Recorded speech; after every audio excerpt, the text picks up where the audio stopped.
There are spreadsheets you can download from the DoD and other private companies that give you a little gap assessment, and you can set your status on each item and chart it out and do all those good things that you do in any other gap assessment. So do that now and at least start prepping for closing gaps. Regulations and compliance efforts are tied. They all overlap significantly.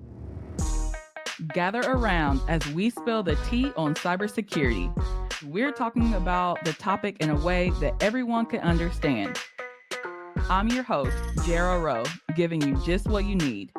This is the Tea on Cybersecurity, a podcast from Trava. Hey friend, on the Tea on Cybersecurity, we really like to break down these confusing cybersecurity topics. So on this episode, we're going to dive into something that's especially critical if you would like to work with the federal government, CMMC. Is this something you've heard of before? If not, or even if you have, we are definitely going to dive into that on this episode. We'll talk about what CMMC actually means for your business, how to get prepared, and why waiting may potentially cost you. So let's dive into it with our expert, Tom. Thanks, Jara. Hi, everybody. Tom Greco. I've been in InfoSec cybersecurity for a long time, 20 plus years. Interestingly, we were here today talking about CMMC, which is a DoD regulation. And I started with the DoD actually way back in the mid 90s, working for the Department of the Navy and Information Warfare Center in Norfolk. So it was fun times back then. The 90s were a little bit more wild. Didn't have a lot of regulation on these things back then. And nobody knew a whole lot about it, to tell you the truth. So it's interesting to see how far we've come. But over the years, I've had the fortune or misfortune to work in several regulated industries, obviously the government. I've worked also in financial services, healthcare, and just public companies in general. So being in regulatory environments is not foreign to me. And this is the new frontier with CMMC. Yeah, I'm so excited. So I'm assuming everyone here has heard CMMC at some way, shape, or form. But for those that are new to this topic, what does CMMC stand for and why was it created? Well, CMMC, so we got to go back. Let's do some history. There's this concept or the framework called the NIST 800-171, which is about protecting controlled unclassified information in non-federal systems. So contractors. That has been enforceable. Compliance with the NIST 800-171 has been enforceable actually since December of 2017. And it's evolved over time. So first it was compliance, then around 2020, they added the requirement that you had to self-assess and put your assessment scores into the SPRS. So that was like 2020-ish. And now we fast forward. Now we have CMC, which is a cybersecurity maturity model, capability model. It's really putting teeth behind the NIST 800-171 compliance by upping the compliance requirements and the attestation requirements. And so the various levels, there's different assessments that you have to do, as well as you have to get third-party audits on top of that. So it's not just self-assessment anymore. The evolution is natural, right? With the evolution of the threats and risks that we face today, especially in cybersecurity, it's certainly not going backwards. It's an arms race. It's just going to keep getting worse and worse, I think. So CMMC was developed for that reason. CMMC is the Cybersecurity Maturity Model Certification. Okay. So it's the NIST 800-171 into a program that bolsters the compliance by not only requiring the SPRS assessment and score, but the third-party attestations. Okay, perfect. All right, so let's go ahead and move into trying to clear the confusion a little bit more. So I know you were mentioning how CMMC is definitely buzzworthy right now, but what are some common misconceptions about CMMC that you encounter, or how do you address them? Well, I don't call them misconceptions. I think the attitude towards CMMC has been, up until now, a wait and see. I think there were a lot of folks who thought it wasn't going to come to fruition, or if it did, it was going to be watered down, because how could they really do this and pass all these laws and have everybody do all these things without completely losing their entire supply chain, right? But it's not. It's there now. And also, I think compliance with the NIST 800-171 has been enforceable since 2017 is something that people didn't, I think, take seriously because there's no teeth behind it. I think that's one way to look at it. People have to look at it from two perspectives. One is, so in June, when the requirements are going to go down to the contracts, it's not going to require certification at that point, but you need to be prepared for that. I think don't pump the brakes on going for certification even now, because one, it's going to come up quicker than you think. It always does, right? Because everybody has conflicting priorities, and getting through your own self-assessment as well as certification audit is time and effort and money. But also the other thing is you could actually have a certification requirement flow down to you if you're a subcontractor to a higher level contractor, and they could require you to become certified earlier than what the government says, because that's their business. If they're a private business, they can do whatever they want. They can require from their subcontractors. So, make sure you understand those contracts you have, relationships, especially if you're a subcontractor, but don't wait. If a company is starting from scratch, what's a realistic timeline for getting ready? It all depends on scope. So let me say it this way. The very first thing you need to do is go through a scoping assessment. And there's a scoping guide that's available that will allow you to understand what your requirements could be. And this is true for any regulation or any compliance effort, right? Because you don't want to overscope, because you don't want to have to apply controls and spend effort, time, money in areas that you don't need to, but you also don't want to underscope because that has its own risks. So if you go through your scoping exercise, especially with CMMC, you're going to identify all your data flows. You're going to identify there are several asset types that are, defined in specifically with the CMMC scope. And you'll start looking at how that lays out in your current environment. And I think in most cases, people realize they need to do some kind of minimization, some kind of segmentation, so they can contain the scope to just a certain area of their infrastructure and of their operations. So scoping is key. And once you do that, then, if you've sufficiently designed your, they call it, the buzz term is enclave. So this is your area where you're going to do all your CMMC COI work. The effort could be a lot less if that's something that, there are companies that you can outsource that to these days. If you're going to build your own, build versus buy is your decision point there. So that when you go back to what's the effort, it's tough to say unless you know your scope. Okay, so when it comes to scoping, though, how should a business approach this? And are there any tips that you would have for them to make it feel less daunting? If you don't know what you're doing, I would definitely get help. Definitely bring in a subject matter expert. Scoping itself, it's not highly complex, but there are definitely nuances that you have to understand, especially when you start talking about not just the specific assets and systems and networks that are going to be processing, storing, and transmit CUI, but getting in and out of those areas also has some implication to your scope. For example, there's this concept of the contractor risk managed asset. That's an asset type. And it's an asset type that isn't intended to process, store, or transmit CUI, but isn't prevented from doing so. So it's somehow tangentially connected to the rest of the scope that is going to be fully assessed. And the way the rules are written is that controls around those assets still need to be documented in your system security plan, but they aren't going to necessarily be directly assessed when the C3PAO comes in to do the audit, unless they don't like how you documented the controls.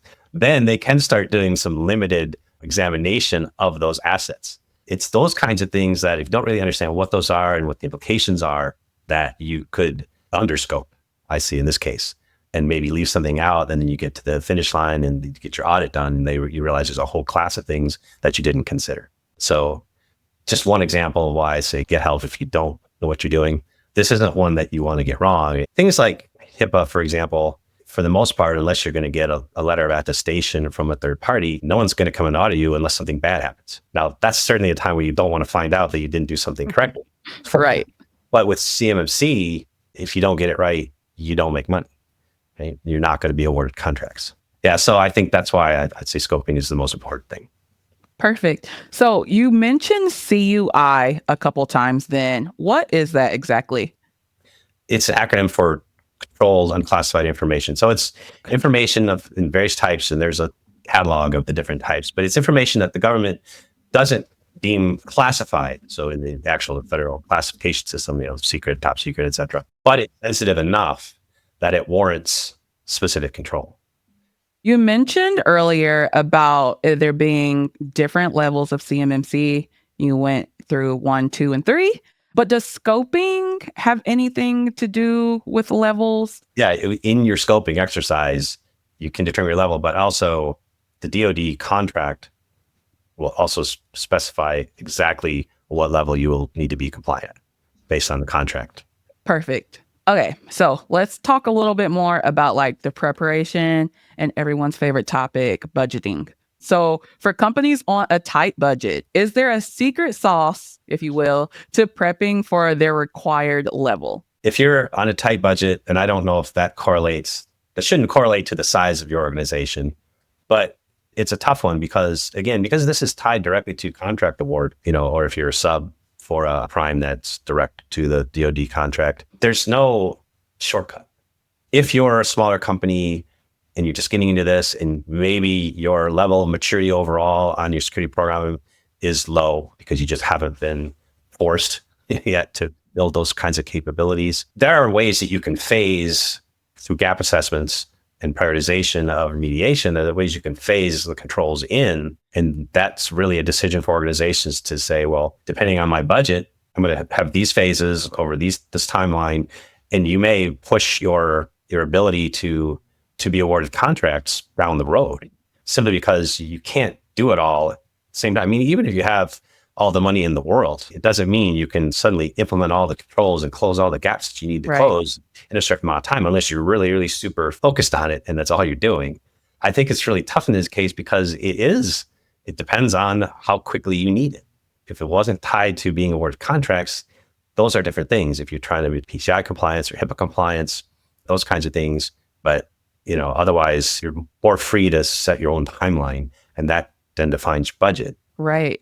So you have already given us a few tips and everything about prepping and things like that. But is there anything that you would have someone do right now to get ahead of this? Do the gap assessment against the 800-171. The 800-171 is very prescriptive. There are, assessment tools and spreadsheets. You can, if you're using a GRC, everybody has this framework in the GRC. If you're using a secure frame or Drata or Carbide, right? You can pull it into your GRC tool and use that as a guide. There are spreadsheets you can download from the DoD and other private companies that give you a little gap assessment, and you can set your status on each item and chart it out and do all those good things that you do in any other gap assessment. So do that now and at least start prepping for closing gaps. Forget about CMMC at this point, just close gaps. And if you have an existing certification, if you have an ISO 27001 certification, or if you have a SOC 2 certification, those things will help because you map those controls over to the NIST 800-171. I mean, and that's the other thing about all these frameworks that regulations and compliance efforts are tied, they all overlap significantly. And to go a step further, if you're using a GRC tool to manage that compliance, most of them, you can copy those controls over when you add the ISO or the NIST framework or the CMMC framework, copy those controls over, and that'll help spit out the gaps really quickly as well. But work on gaps. So speaking of assessment, you did talk a little bit more about self-assessments and third-party assessment a little bit ago. But what is the difference between the two? So self-assessments and third-party assessments, and then when are each of those required? The self-assessment specifically against the NIST 800-171 is required at level 2 and up. And what it means is that you are formally assessing yourself against those 320 assessment objectives that I had mentioned before. And so if you pull down one of these gap assessment tools, spreadsheets, whatever, it'll show you explicitly, or if you just download the specification itself, right, it'll say this is the control, and in this control, there may be 2, 3, 4, 5, 6 assessment objectives for that control. So your self-assessment is literally you going through and attesting that you cover every one of those objectives. And that results, so there's the SPRS, which calculates a score. You have to achieve a score of 110 because that's equal to the number of controls, the top level controls that are in the NIST 800-171. But as you go through and you do your self-assessment, you'll strive to achieve that score. And it starts out at a minus 202, and it goes up and up and up and up, and eventually it's positive. And then it goes up to 110 when you've achieved compliance against all those things. And then a senior executive of your organization has to then go into the SPRS and make their attestation. Okay. Say, we attest that we are compliant. That's very important because, management needs to take ownership of that. That helps drive prioritization as well. So that's the self-assessment. And then, in most cases, level 2, you're going to have to engage one of these third-party assessors to come in and do the independent audit. And they're essentially going to do the same thing, go through every one of those assessment objectives, and they're going to test you. They don't typically do a full operational audit, but they're definitely going to do operational testing of walkthroughs. So it's not just a documentation review, right? They're actually going to validate that the controls are operating effectively. Depending on the result of that is how you either get your certification or you don't, right? Right. And then you also mentioned the C3PAOs. I don't know if we gave what that stood for. So I know it's another acronym. What does that stand for? They are certified third-party assessed organizations. So they're organizations who have achieved the certification by the DoD to go out and do these certifications. Right? So you can't just hire anybody. There's an organization, independent organization, that manages all the directories of all the different certified people that have anything to do with CMMC, or the C3PAOs are part of that. So there's cyberav.org. They have a directory of all those folks who are accredited, and as well as individuals who may be just considered, like I'm considered a registered practitioner. That doesn't mean I can do certifications, but it means that as a consultant, I would help organizations perform their gap assessments, help them create system security plans, help them, facilitate their self-assessments. And I could even sit in on the audit meetings when the C3PAO comes in to test them, right? If they wanted.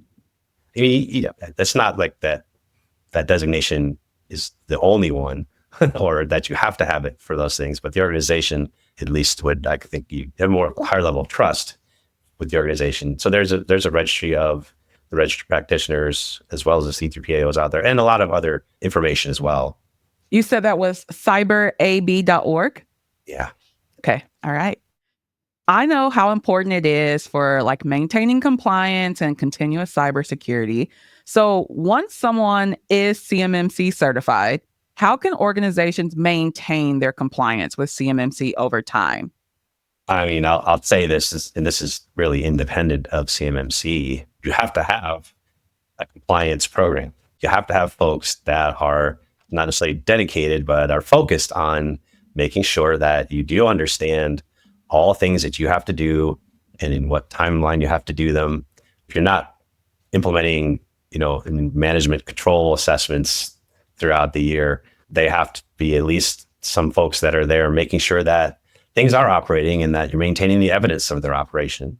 GRC tool can help a lot in that respect. That's what we were talking about before, because it not only gives you a framework within which to do that, but it'll help trigger you when certain things, the actions have to be performed. And in a lot of cases, there are integrations between the GRC tool and the other tools like your identity tools or your endpoint security tools, et cetera, that will monitor those things for compliance.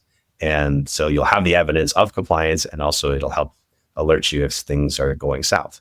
All right. So another thing that I have learned about cybersecurity and compliance is that it truly is a team effort, and it kind of is top down. But achieving compliance isn't just about checking boxes, but how can organizations foster collaboration across departments to succeed in CMMC or any other framework that they would be going after?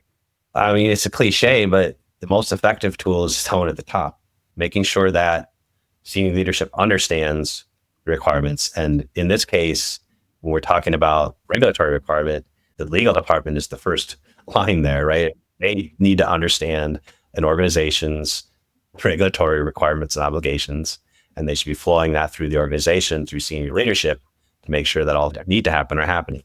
Now, with the CMMC, there's an extra kick that CEOs are going to care about, because if they don't have their certification, they don't get contracts. So that's another motivator. But still, it's tone at the top, and making sure that that flows down so people have the right prioritization, budgets, etc., to do the things that they need to do. And I mean, I've been in organizations and I've been in the specific position myself too, where you feel as though we're working really hard to do this because we know it's important. You're trying to manage your own priorities, and it's tough for folks to do that, especially when you get down to the engineering level. I think just assuring that your organization has that right senior leadership direction, understanding and direction, and keeping them informed. You always need to lead up, because those are the types of things that will help you if you do need priority to get something done, if you do need that collaboration, if you need money specifically or anything else. Don't hesitate to lead up either. That's very true. So one of the tips you gave us a little bit ago was to find someone to help you get an expert. So I think it would be amiss if we did not talk about ourselves. So how can Trava assist an organization from a compliance standpoint with CMMC or anything else? Yeah, well, specifically with CMMC, we help our clients with, first and foremost, that scoping engagement. So we help them navigate the complexities of scoping and then identify those opportunities for them to limit that scope, right? Options on how we can make it easier and faster and cheaper for you. And then we go right into gap assessment. So we'll perform the gap assessment for you. We'll create a remediation plan with recommendations. We'll assist you in developing. There's some requirements. You have to have your system security plan, and that's a fairly comprehensive document. So we'll assist in creating system security plans, in managing what they call plans of action and milestones, or POA and M's. You'll see that term thrown out there. Managing that and making sure that those things are closed as well. So helping you track, monitor those, and basically everything up to getting you through your self-assessment for the first time, right? And then coordinating with a C3PAO if that is part of your requirement, so you can get that audit performed. That's really on the advisory consulting side, but Trava also has a great offering called Compliance as a Service, and that's really an augmented compliance department for you with a GRC thrown in. Yeah, that's fantastic. Okay, Tom, we've covered a lot of information. I've taken a page and a half worth of notes here, but if there is anything else that you would like to hit home or stress, what would it be? Don't wait. Get your scoping done and start those gap assessments, even if you're not ready to engage third parties, or if you need to. There's no downside to it, right? NIST 800-171 is a nice comprehensive framework against which to define and measure your security program. And it doesn't matter if you need to get CMMC certified or not. I mean, there are other frameworks obviously as well, but it's a good one, so use it. And it does apply in a lot of cases. It applies obviously for CMMC, but it also applies, for example, in the Joint Certification Program. So JCP is another DoD program that it's for folks who aren't necessarily working on DoD contracts, but they want to have access to DoD unclassified technical data, like blueprints and specifications, those kinds of things. And maybe you're doing contract work on something that you're developing for the Department of Defense. And so you need some information or do prototyping and to collaborate with other folks. You have to do a NIST 800-171 self-assessment for that and put it in first. And plus, you're already required to do it anyway. If you are handling COI already, it's already enforceable, right? That you do your self-assessment and get it in SPURS. So do that. Tom, thank you so much for joining me, and your time and expertise are really valuable. I appreciate it. Fun stuff. Thank you. Now that we've spilled the tea on CMMC, it's time to go over the receipts. It looks like CMMC has been a bit of a mystery, or like a wait until now, just until recently, maybe the last end of 2024. So let's go ahead and get into what I took away from the conversation. Receipt 1 is, what does CMMC even stand for? And it stands for the Cybersecurity Maturity Model Certification. And CMMC is a Department of Defense framework that is based off of the NIST 800-171 framework. Another main thing that I took away is that CMMC has different levels. So there's level 1, level 2, and level 3. With level 1, That focuses on the protection of federal contract information.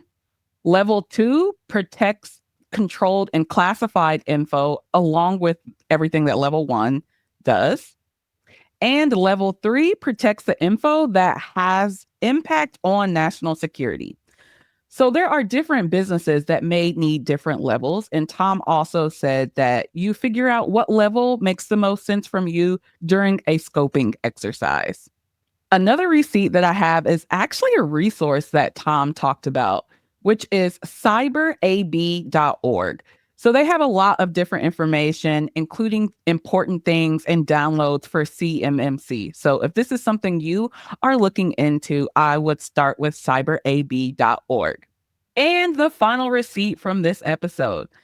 Tom's advice is to start now. If you want to work with the DoD, CMMC is not optional, it's mandatory, and it's something that you have to do. So it's important to go ahead and get all of your ducks in a row, find someone that can help you, and get things rolling. And that wraps another episode of the T on Cybersecurity. Thank you. And that's the T on Cybersecurity. If you like what you listen to, please leave a review. If you need anything else from me, head on over to Trava Security. Follow wherever you get your podcasts.